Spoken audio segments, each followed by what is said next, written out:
Hi friend, this is Ashish Kumar and you are watching education for innovation. तो start करते हैं आज का सेशन। और आज के सेशन में हम करने वाले हैं पीजीटी टीजीटी के पहले जो सिलेबस है उसमें जो पहला टॉपिक है वो एजुकेशन का है, शिक्षा का है। तो शिक्षा के प्रति को हम समझते हैं, शिक्षा के कॉन्सेप्ट को समझते हैं। तो आप सभी को पता है कि जो एजुकेशन वर्ड है वो अंग्रेजी भाषा का वर्ड है, यानी कि अंग्रेजी भाषा या फिर आंग्ल भाषा, अंग्रेजी को ही आंग्ल भी बोलते हैं। अंग्रेजी या फिर आंग्ल भाषा का शब्द है जिसे हिंदी में शिक्षा बोलते हैं। ये जो एजुकेशन वर्ड है ये लैटिन वर्ड एजुकेटम से लिया गया है। एक लैटिन वर्ड था, क्या नाम था उसका, एजुकेटम, वहाँ से लिया गया है एजुकेशन वर्ड। और संस्कृत, ये जो शिक्षा शब्द है, इस संस्कृत का जो शब्द है शिक्ष धातु है, शिक्ष धातु, उसमें आ प्रत्यय लगा है जब, तब ये बना है शिक्षा। आ प्रत्यय लगने पर ये संस्कृत का वर्ड है। दोनों क्वेश्चन आते हैं। जो एजुकेशन है वो अंग्रेजी या आंग्ल भाषा का शब्द है, शिक्षा हिंदी शब्द है, और इसे लैटिन भाषा के लैटिन वर्ड है जो उसे लैटिन वर्ड एजुकेटम, वहाँ से लिया गया है। शिक्षा जो शब्द है उसे शिक्ष धातु में आ प्रत्यय लगने पर बनाया गया है या आ प्रत्यय लगाकर बनाया गया है। अब कर लेते हैं शिक्षा से संबंधित। शिक्षा का अर्थ क्या है? शिक्षा का अर्थ सीखना और सिखाने की, शिक्षा एक सीखना और सिखाने की प्रक्रिया है, या तो सीखो या फिर सीखो, शाब्दिक अर्थों में। और इसे संकुचित और व्यापक अर्थों में बहुत विद्वानों ने डिफरेंट टाइप से परिभाषित किया है। तो अब हम परिभाषाएं सीखते चलते हैं और इसके अर्थ को भी समझते चलते हैं। तो जब भी परिभाषाओं की बात आती है व्यापक अर्थों में, तो ये रहा कि हम जब से पैदा होते हैं और जब तक जीवन चलता है तब तक शिक्षा की प्रक्रिया चलती रहती है। तो हम किसी से कुछ ना कुछ सीखते हैं या फिर किसी को कुछ ना कुछ सिखाते हैं। तो शिक्षा जीवन पर्यंत चलने वाली एक प्रक्रिया है। व्यापक लेते हैं डेफिनेशंस की। जब भी शिक्षा की बात आती है तो कुछ परिभाषाएं बहुत महत्वपूर्ण हो जाती हैं। तो उनमें से 3 इंडियन फिलोसोफर हैं, भारतीय दार्शनिक हैं, उनके विचार शिक्षा के संबंध में बहुत अच्छे हैं। तो विवेकानंद हो गए, इनकी परिभाषा बहुत इम्पॉर्टेंट है, वेरी इम्पॉर्टेंट, बहुत बार पूछी गई है। एक है विवेकानंद जी की परिभाषा, टैगोर की परिभाषा, महात्मा गांधी जी की परिभाषा, गांधी जी,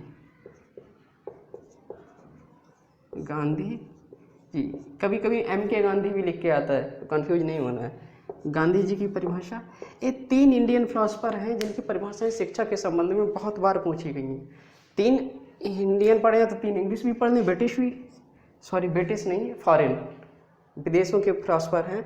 तो उनमें बहुत इम्पॉर्टेंट सा नाम आता है पेस्टोलॉजी का, पेस्टोलॉजी का।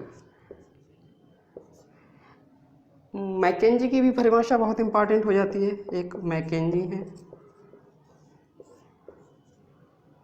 और विवेकानंद, टैगोर, गांधी, पेस्टोलॉजी, मैकेंजी, और भी एक आध परिभाषा हम देखेंगे। फिलहाल तो इतनी परिभाषाओं को हम क्लियर करते हैं। विवेकानंद जी का मानना था कि मनुष्य के अंदर की जितनी भी प्रतिभाएं हैं अगर वो सबको एक्सप्रेस कर दे तो वही शिक्षा है। और इन्हें परिभाषा में कुछ इस तरह से बोला था, मनुष्य में अंतर्निहित पूर्णता की अभिव्यक्ति ही शिक्षा है।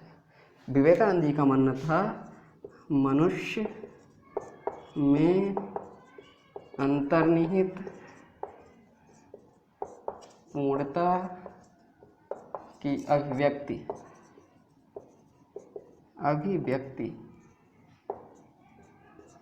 ये क्या है? ही शिक्षा है। इसी से टैगोर बहुत बड़े फिलोसोफर थे, बहुत अच्छे दार्शनिक थे। तो इनका जो विचार है वो कुछ थोड़ा सा दार्शनिक भी है। शिक्षा का अर्थ है वो ये है कि शिक्षा का मेन उद्देश्य मस्तिष्क को इस योग्य बनाना है कि वो सत्य की खोज कर सके। और दर्शन का मेन उद्देश्य यही है, सत्य की खोज। जब भी हम फिलॉसफी में पढ़ेंगे तो फिलॉसफी का मेन एम क्या है कि सत्य की खोज। तो टैगोर दार्शनिक थे, तो इनका दर्शन से मिलता जुलता विचार है। इनका मानना था कि हम मस्तिष्क को शिक्षा का मेन तात्पर्य है मस्तिष्क को इस योग्य बनाना, को इस योग्य बनाना कि हम सत्य की खोज कर सकें। और जब सत्य की खोज करेंगे तो सत्य को व्यक्त भी कर सकें, सत्य की खोज कर सकें और उसे व्यक्त कर सकें। तो ये मानना था टैगोर का। गांधी जी की परिभाषा आई होप सभी को पता होगी। गांधी जी ने सर्वांगीण विकास की बात करी थी। गांधी जी का मानना था कि शिक्षा से मेरा तात्पर्य मन, बुद्धि तथा शरीर के मन या बुद्धि की बात है, मन, आत्मा तथा शरीर के सर्वांगीण विकास से, इनका मानना ये था। पिस्टोलॉजी की परिभाषा बहुत इंपॉर्टेंट हो जाती है। फॉरेन फिलोसफर्स में इन्होंने बहुत अच्छी परिभाषा दी थी कि जो शिक्षा है उसका काम क्या है, मनुष्य का स्वाभाविक विकास करती है शिक्षा। तो शिक्षा के द्वारा, इनका मानना यह था कि शिक्षा के द्वारा मनुष्य का स्वाभाविक, समरूप और प्रगतिशील विकास होता है। जो भी उसकी जन्मजात शक्तियां हैं, पिस्टोलॉजी का मानना था शिक्षा से मेरा तात्पर्य ये है, या शिक्षा का अर्थ है बालक की जन्मजात शक्तियों का समरूप, स्वाभाविक और प्रगतिशील विकास, ये इनका मानना था।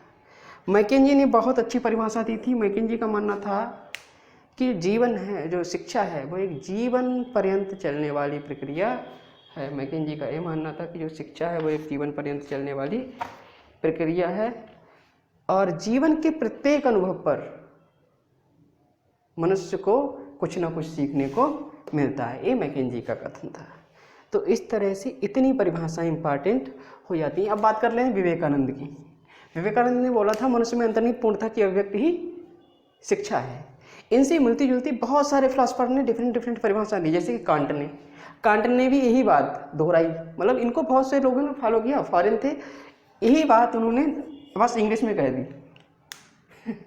उन्होंने कहा विवेकानंद से के बिल्कुल इक्वल यही बात उन्होंने कही थी कांट ने कहा कि मनुष्य की अभिव्यक्ति, बालक की जो अंतर्निहित योग्यता है उनकी अभिव्यक्ति शिक्षा है, जिसमें उसकी रुचि होती है, जिसमें उसका इंटरेस्ट होता है। वही बच्चा उसी को अभिव्यक्त कर सकता है। उसी को अभिव्यक्त करना ज़्यादा अच्छा है जिसमें वो पूर्णता या जिसमें उसकी रुचि है, जिसमें उसका इंटरेस्ट है। इसी से मिलती जुलती परिभाषा फ्रॉबेल ने भी दी। फ्रॉबेल ने बताया था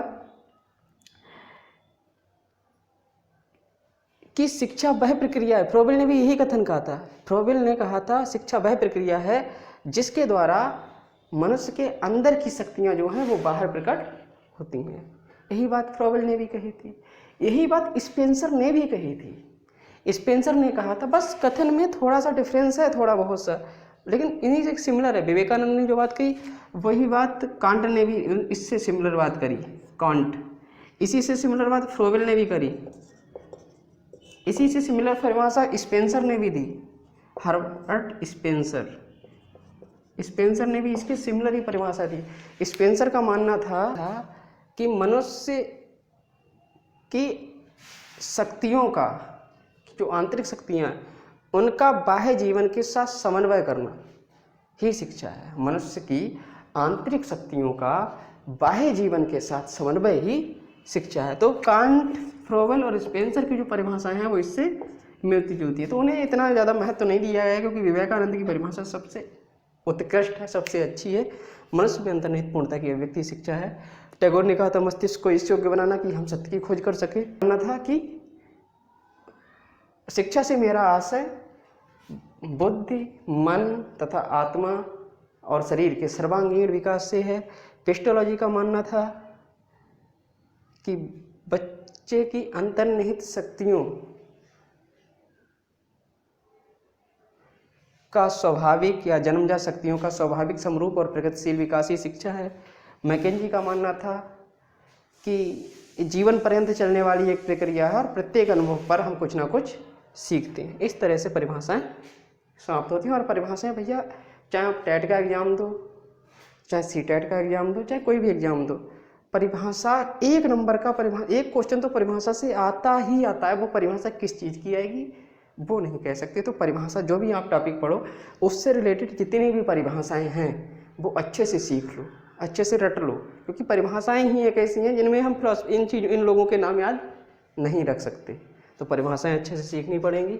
नेक्स्ट टॉपिक आता है पार्ट्स।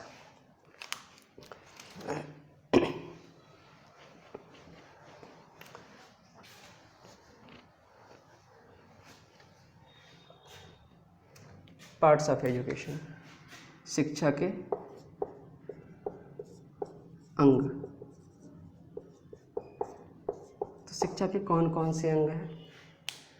तो शिक्षा के अंग में हम सबसे पहले बात कर लें, हम भी तो अंग हैं, यानी कि शिक्षक का सबसे पहला स्थान है शिक्षक का, फिर शिक्षार्थी का,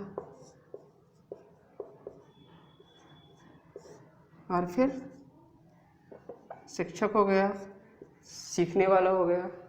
इनके बीच में भी तो कुछ आता है जो इन्हें जोड़े रखता है, वो क्या होता है? पाठ्यक्रम। शिक्षक और शिक्षार्थी को जोड़े कौन रखता है? बॉन्ड कौन बनाता है इनके बीच में? जो करिकुलम होता है, जो पाठ्यक्रम होता है, वो इनको जोड़े रखता है। टीचर और स्टूडेंट के बीच को कौन जोड़े रखता है? पाठ्यक्रम।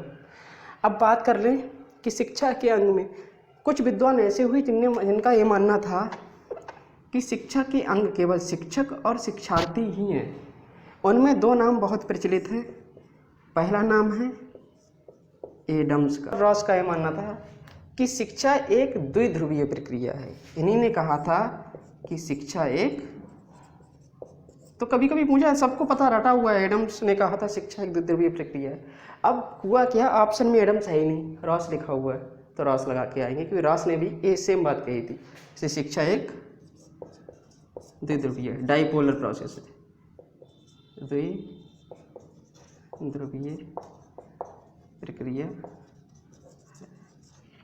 लेकिन एक और फिलासफर आए, एक और शिक्षा शास्त्री आए, जिनका ये मानना था कि शिक्षक और शिक्षार्थी तो स्तंभ हैं ही हैं, लेकिन उनको जोड़े कौन रखता है? वो होता है पाठ्यक्रम। अगर पाठ्यक्रम ना हो तो हमारे बीच कम्युनिकेशन का क्या साधन रहेगा? हम इसी पर तो चर्चा कर रहे हैं, जो हमारा पाठ्यक्रम है, जो पाठचर्या है, तो हमारे पास कम्युनिकेशन करने के लिए कुछ नहीं रहेगा। संप्रेषण के किस बात पे हम डिबेट करेंगे? तो पाठ्यक्रम बहुत इंपॉर्टेंट हो जाता है। यानी कि इन्होंने बोला था कि जो शिक्षा है वो एक त्रिध्रुवीय प्रक्रिया है, ट्राइपोलर प्रोसेस है। ये बोला था जॉन डीवी ने। तो जॉन डीवी ने जो शिक्षा है उसके 3 अंग बताए, शिक्षक, शिक्षार्थी और पाठ्यक्रम। इनका मानना था कि जो शिक्षा है वो एक त्रिध्रुवीय प्रक्रिया है। ये हुए शिक्षा के अंग। अब बात कर लेते हैं फॉर्म्स ऑफ एजुकेशन की। शिक्षा केवल 2 रूपों में मिलती थी, या तो शिक्षा फॉर्मल होती थी या फिर इनफॉर्मल होती थी। यानी कि या तो शिक्षा फॉर्मल एजुकेशन, यानी कि या तो शिक्षा फॉर्मल रूप में मिलती थी, फॉर्मल फॉर्म में मिलती थी। ये हो गए फॉर्म्स ऑफ एजुकेशन। शिक्षा के रूप हिंदी में लिख लेते हैं, शिक्षा के रूप। तो या तो शिक्षा फॉर्मल होती थी या तो शिक्षा इनफॉर्मल होती थी, औपचारिक और अनौपचारिक।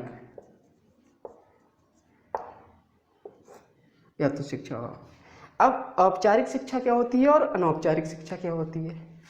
औपचारिक शिक्षा एक ऐसी शिक्षा जहां हम प्रतिबंधित हैं, किसी काम को करने के लिए हमें विशेष परमिशन की ज़रूरत है। जैसे कि हम जब क्लास में जाते हैं, जब हम स्कूल में जाते हैं, तो हर काम, पहली बात तो उसमें हर चीज़ निश्चित है। तो पहली बात तो है कि इसमें हर चीज़ निश्चित समय होता है। कक्षाओं में बच्चों की संख्या सीमित होती है। जो समय की अवधि है, क्लास की तो टाइमिंग है वो भी निश्चित है, समय भी निश्चित है, अवधि भी निश्चित है, पाठ्यक्रम भी निश्चित है, निश्चित पाठ्यक्रम भी होता है। तो सब कुछ इसमें निश्चित है। लेकिन इसमें कुछ निश्चित नहीं है, क्योंकि हम इसे बाहर से सीखने वाले हैं। कोई गर्म चीज़ पकड़ ली, बच्चे ने गर्म चीज़ पकड़ ली तो पता चल गया उसे कि गर्म चीज़ पकड़ने पर जल जाता है हाथ। तो ये इनफॉर्मल एजुकेशन में जो हम समाज से सीखते हैं, यानी कि जो हम स्वतंत्र रूप में सीख रहे हैं, बिल्कुल एक सब इनफॉर्मल एजुकेशन का पार्ट हो गया। तो इसे बोलते हैं हम समाज ये सिखाता है। और फॉर्मल एजुकेशन हमें कहाँ मिलती है? किसी भी बंद कमरे में, यानी कि कक्षाओं में या फिर विद्यालय में। तो दो बातें हैं, फॉर्मल एजुकेशन पूछा जाएगा, फॉर्मल एजुकेशन के साधन कौन से हैं? तो विद्यालय और कक्षाएं जो हैं वो हमारे औपचारिक शिक्षा के साधन हैं, और जो इनफॉर्मल एजुकेशन है यानी कि अनौपचारिक, उसमें कोई औपचारिकता नहीं है। औपचारिक अनौपचारिक को ऐसे समझो, आपके घर में कोई मेहमान आता है तो उस समय हम जो बर्ताव करते हैं वो एकदम औपचारिक सा होता है ना। खाना वगैरह खा रहे हो तो चम्मच से खाने लगते हैं और औपचारिकता दिखाते हैं, मतलब हर काम एक विशेष तरह से करती है। और वैसे खाना फटाफट से अगर वो ना हो तो हम कैसे करेंगे? हाथ से खाएंगे फटाफट फटाफट फटाफट। तो ये फॉर इनफॉर्मल एजुकेशन। इनफॉर्मल का मतलब कोई दिखावा नहीं, स्वतंत्र रूप से सीख रहे हैं, इसमें फॉर्मेलिटी दिखा रहे हैं। तो औपचारिक मीन्स निश्चित, हर चीज़ निश्चित होगी। और एक कहाँ सीखेंगे? वो औपचारिक शिक्षा कहाँ ग्रहण करते हैं? विद्यालयों में करते हैं। इनफॉर्मल एजुकेशन समाज से करते हैं, परिवार से भी हम सीखते हैं। तो ये परिवार और समाज जो हो गए वो इनफॉर्मल एजुकेशन शिक्षा, जो इनफॉर्मल एजुकेशन या जो अनौपचारिक शिक्षा है उसके साधन हो गए। कक्षाएं, विद्यालय। एक इसी का नवीनीकरण हुआ है, अभी फॉर्मल एजुकेशन का नवीनीकरण हुआ है, तो इसी को एक नया रूप दिया गया है, नॉन फॉर्मल एजुकेशन। इसी को बोलते हैं हिंदी में निरौपचारिक शिक्षा। निरौपचारिक शिक्षा एक है, मतलब इन दोनों का कॉम्बिनेशन। फॉर्मल तो है, कुछ चीज़ें निश्चित तो हैं लेकिन कुछ चीज़ें निश्चित नहीं। जैसे कि क्लास का टाइम निश्चित है कि 1 घंटे का क्लास चलने वाला है, लेकिन बच्चा पढ़ने के लिए स्वतंत्र है। वो चाहे कमरे में पढ़े, चाहे ग्राउंड में बैठ के पढ़े, चाहे अभी पढ़े, चाहे कल पढ़े। क्लास कितने घंटे की करनी है? 1 घंटे की करनी है। मन है हुआ तो आज पढ़ेंगे, नहीं हुआ तो कल पढ़ेंगे। बच्चा स्वतंत्र है लेकिन पढ़ना है।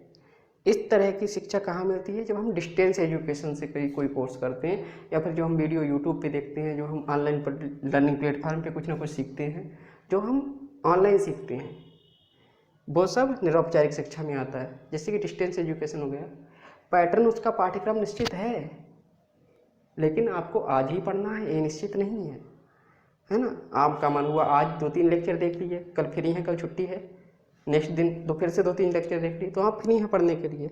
मतलब बच्चा स्वतंत्र भी है और कुछ चीज़ों की सीमाएं भी हैं। मूल्यांकन वहाँ भी होगा, यहाँ भी होगा, लेकिन यहाँ मूल्यांकन नहीं होगा। तो ये इसका जो साधन है, इसका जो सोर्स है वो क्या है? डिस्टेंस एजुकेशन या दूरस्थ शिक्षा एजुकेशन, या फिर दूरस्थ शिक्षा, या फिर ऑनलाइन लर्निंग प्लेटफार्म कोई भी हो गया, ऑनलाइन प्लेटफॉर्म। तो इस तरह से आपका शिक्षा का मीनिंग, डेफिनेशन, नेचर क्या है, प्रकृति क्या है शिक्षा की, शिक्षा के पार्ट्स क्या हैं, शिक्षा के फॉर्म्स क्या हैं, इतने पार्ट्स को हमने आज के लेक्चर में फिनिश किया है। आगे की वीडियो में इसके आगे का कॉन्सेप्ट को क्लियर करेंगे। Thank you.